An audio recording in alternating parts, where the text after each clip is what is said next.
excited to have you all here, and I have a stellar panel, so thank you so much for joining us. Another acronym, JETPs. But how many acronyms have you seen around? I don't know if it's like 50 or 100. What's your favorite one, Bill?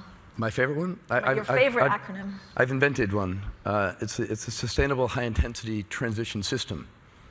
Did you figure that out? Shemara, I mean, so many acronyms, and I know we're getting stuff. Do you have a favorite acronym? Yeah, mine is TLA, which is three-letter acronym. It's the acronym for all acronym. I also quite... the Uber acronym. Yeah, that's right. Not quite as good as your one, though. Yeah, yours really rolls off the tongue. Yeah. Bill, when you look at I hope not. everything we've achieved so far, we're like day 4 out of 2 weeks. Are you confident that this will actually make a meaningful difference for finance, for just getting to a greener planet? Yeah, I'm definitely confident it will make a difference. I'd say there are a few encouraging things. I think the methane proclamation is extremely important because it shows that industry broadly is prepared to make a commitment to address something that is imminently addressable, but that had not yet been addressed.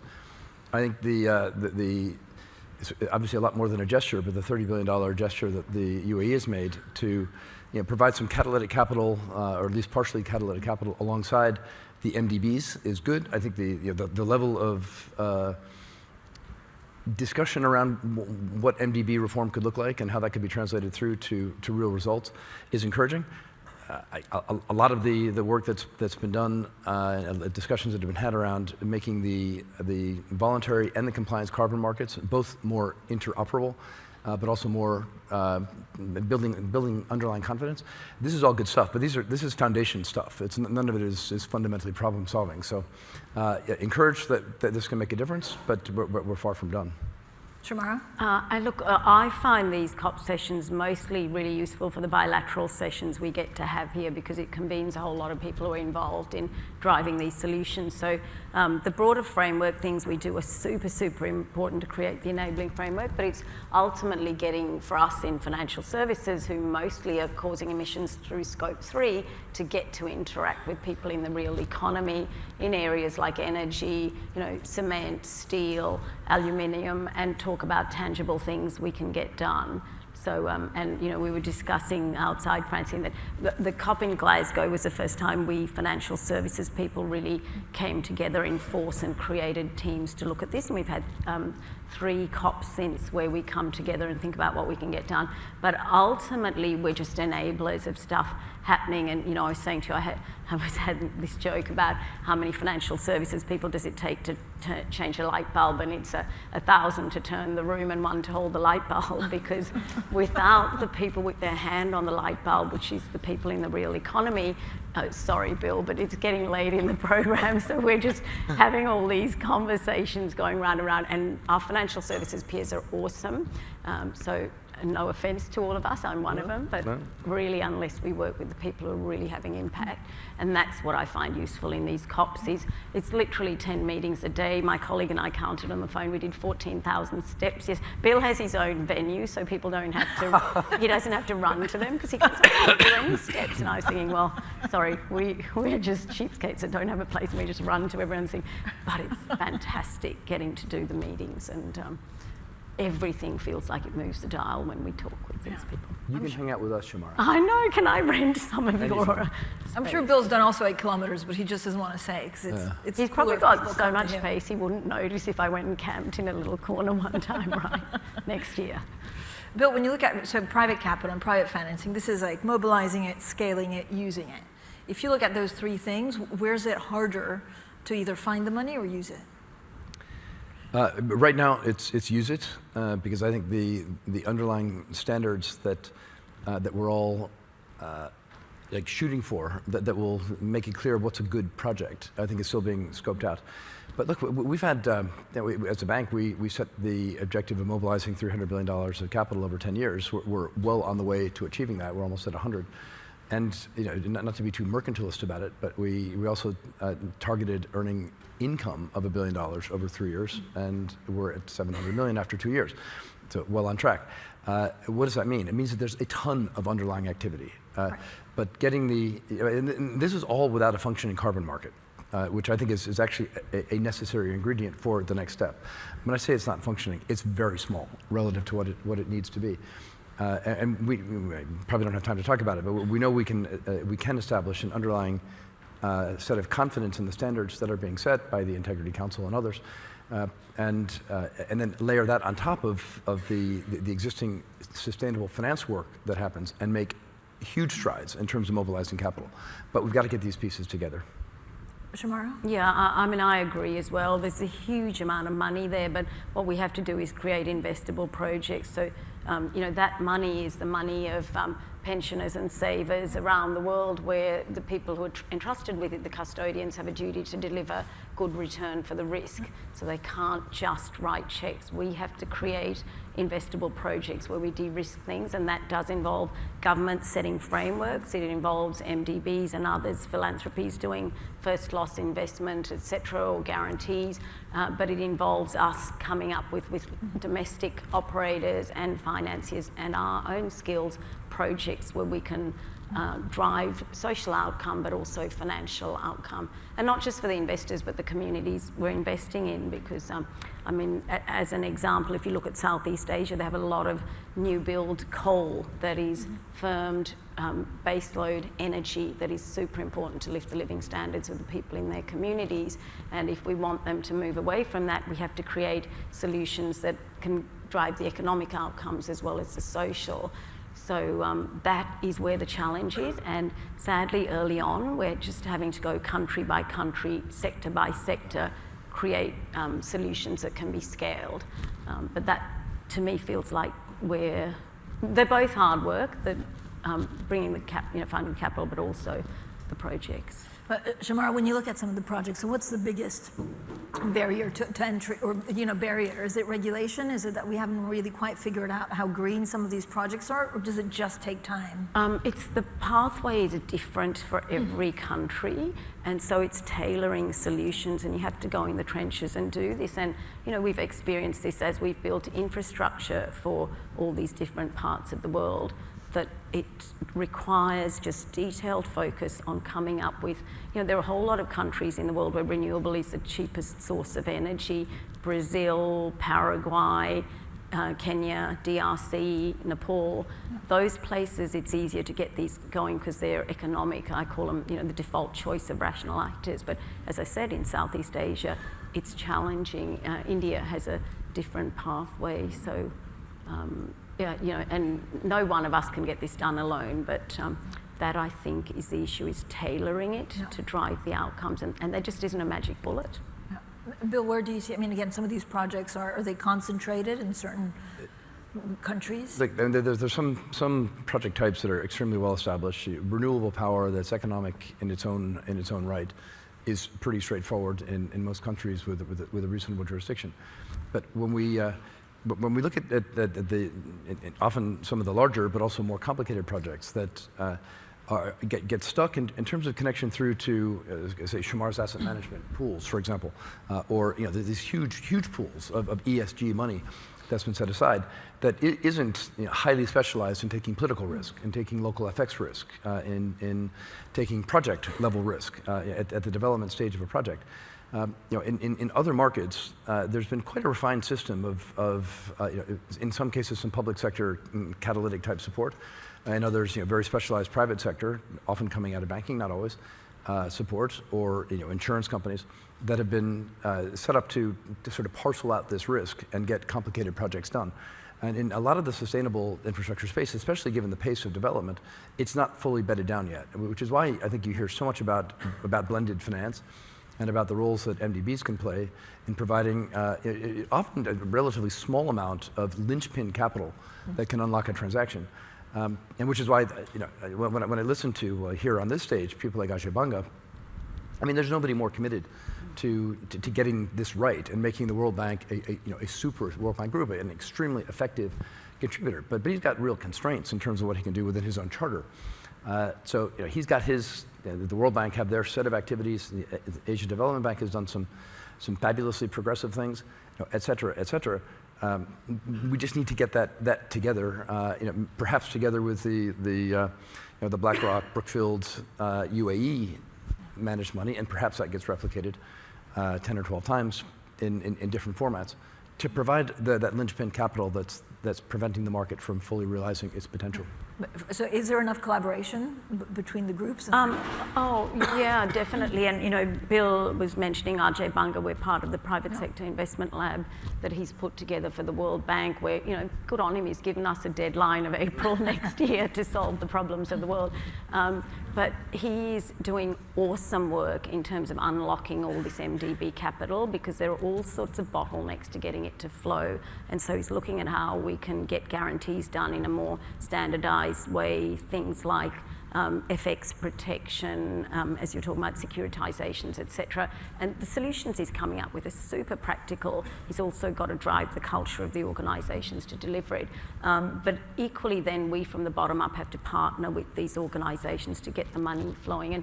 And Bill was just saying, which is right, that solar, offshore wind, onshore wind, they're pretty much the cheapest forms of new build renewable, and a lot of the power that's been added this year has been, I think 60% of it has been solar, because it's, the default choice of the rational actor. And even in the emerging economies, we're putting on a gigawatt of solar a day around the world, but it's intermittent. So there are things we need to do, like firming, which is batteries, hydrogen, etc., maybe nuclear in some jurisdictions. Transport in heavy vehicles requires work, agriculture requires work, transport, shipping. I was just briefly going to mention a few projects we're doing around the world, just to give examples of how we're trying to create these solutions in emerging economies. One of them is up in Mexico. We're doing something called Pacifico Methanol, which is, we're basically trying to build industries in Mexico for blue methanol and e-methanol. What's happened there is the IFC has come in and put in a massive amount of debt and equity capital to get this project going. But happily, the developed countries are requiring shipping to switch from LNG to methanol, and they need sources for methanol, and Mexico turns out to be a great place to do it. We are providing the feedstock and the offtake to sell to the shippers, but that's a great example, but it's one example. So to scale the methanol industry in Mexico will take work, but we're trying to get that done. Equally in India, I've mentioned before, 2- and 3-wheelers are switching quickly to electrification. The heavy vehicles are struggling because the upfront capital cost is too high for the operators. So we in the Green Climate Fund are putting a lease facility in place where we'll put the equity in a couple of $100 million and then leverage up $1.5 billion of debt. We're hoping once we get that first lease facility going and the market sees that they can actually economically do this and people can pay back, that will grow. Equally in places like Brazil, as I said, hydro is cheap, so Norsk Hydro is looking to source all its power from renewable. It has partnered with us in Brazil, a business called Hydro Rain, to provide wind power to their aluminium operations. So, it's, and sorry to go into detail, but I think that's sadly what we feel it's taking, is we're having to go country by country where we have expertise, others can cover other countries, and get these pilot projects done so we can scale, but partner with the MDBs. And I think the top-down work is also super important. We're really honoured to be participating in that, because it's quite encouraging, isn't it? And so, for example, there are like working groups of GFANs in Vietnam and Indonesia. Like, how do you learn from working groups like that? And then can you replicate it elsewhere, or because countries are so different, it's difficult? The GFAN's involvement, I know that the title of the session is JETPs. Those working groups are very focused on executing this high-level agreement that was reached over the past couple of years. In the case of Indonesia, a year and a half ago, although the concrete discussions began a year before that, to take a new idea, which is a new form of public-private partnership. And in that case, at a high level, there was $10 billion coming from some wealthy countries, $10 billion coming from the private sector, including our banks. That were going to then catalyze a multiple of that in terms of climate-related investment, including, very importantly in Indonesia, the decommissioning of coal-fired power plants. So it's this idea that you've got, as Shemara said, these are young populations in Southeast Asia with young power grids, young infrastructure. So the remaining life, the average remaining life of coal-fired power plants in Indonesia is like 35 years.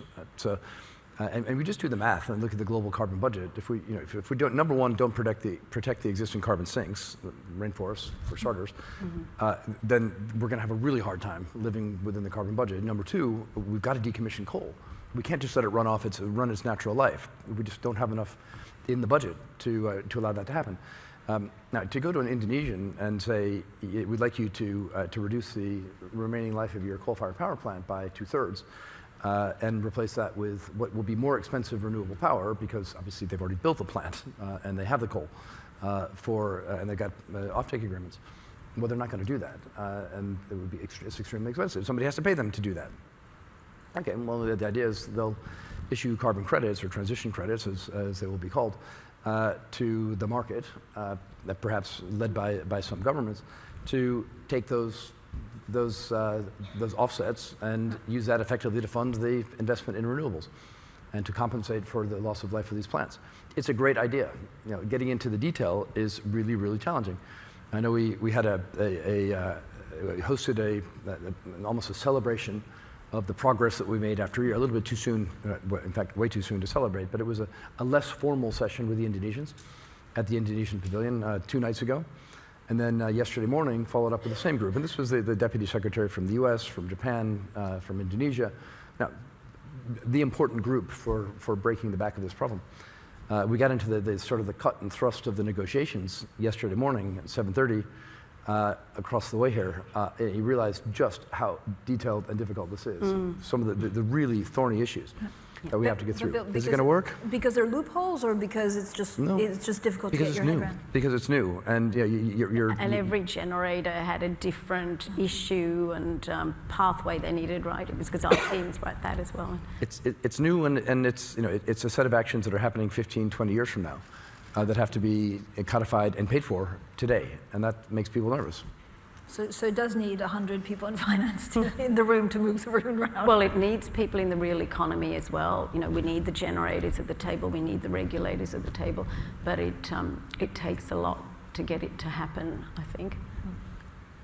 And I do think, I mean, we, to use another, not a 3-letter acronym, a 4-letter acronym, but we started with these Climate Finance Leadership Initiative country platforms under Bloomberg a few years ago, and India was the first one. We're doing Colombia now. That was a bottom-up one where we got a whole lot of Indian corporates together and Indian banks together with international, and we identified sectors where change was needed, and we asked everyone to put forward projects. So there were 9 of them that we've been working on now, which included our heavy vehicle leasing facility. Chartered did some in e-mobility. We're doing some in wastewater sanitisation, green hydrogen.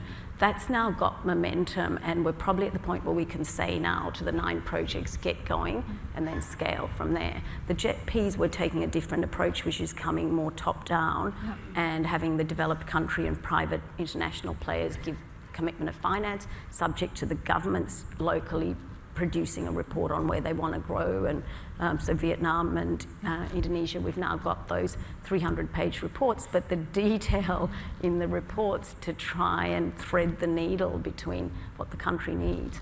And even on what Bill was just talking about with coal-fired generators, we need analytics and data to show what you will save in emissions if you shut this thing early and what it will cost, so we can price the credits and the credits are reliable and then trade in them. And we need to create a market. In Mark Carney and Bill and I were talking about this yesterday morning before yesterday's panel, losing sight of you again, what panel we're on and what we're speaking about. But basically we were trying to discuss how we create the market for these credits in the private market. And all of it requires a lot of work. And so the JETPs are a GFANS initiative, and Mark Carney, Mary Shapiro doing an awesome job there, setting us all up to get the work done. But long way to go. Shemara, it's also data takes time. Yeah. Right, if you're going to, first of all, gather and collect it. And so, again, does it take longer than we thought it would when you set up, when you were part of GFANS? Probably for me. I don't know, Bill, what do you think?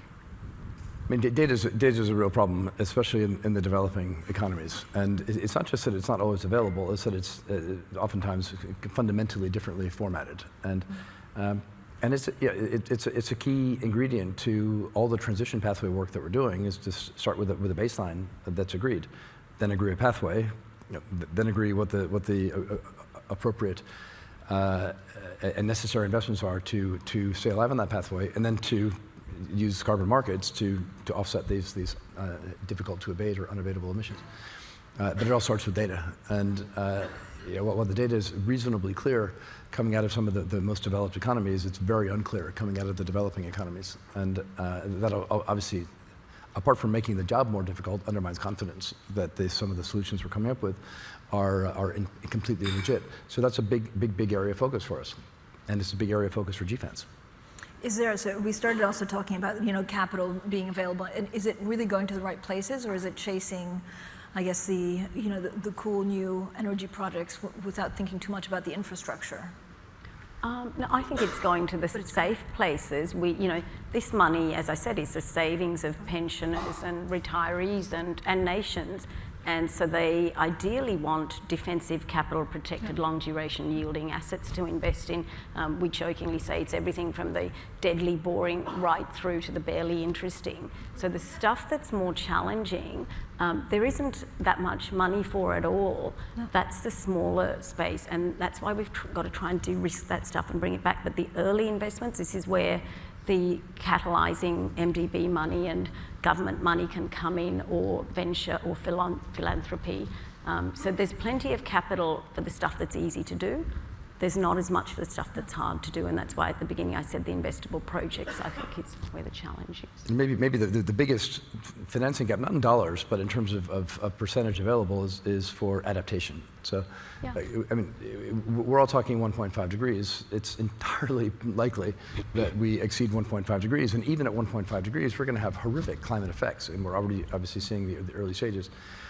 Most of the poorest nations in the world, many of which are coastal, have absolutely no defenses at all.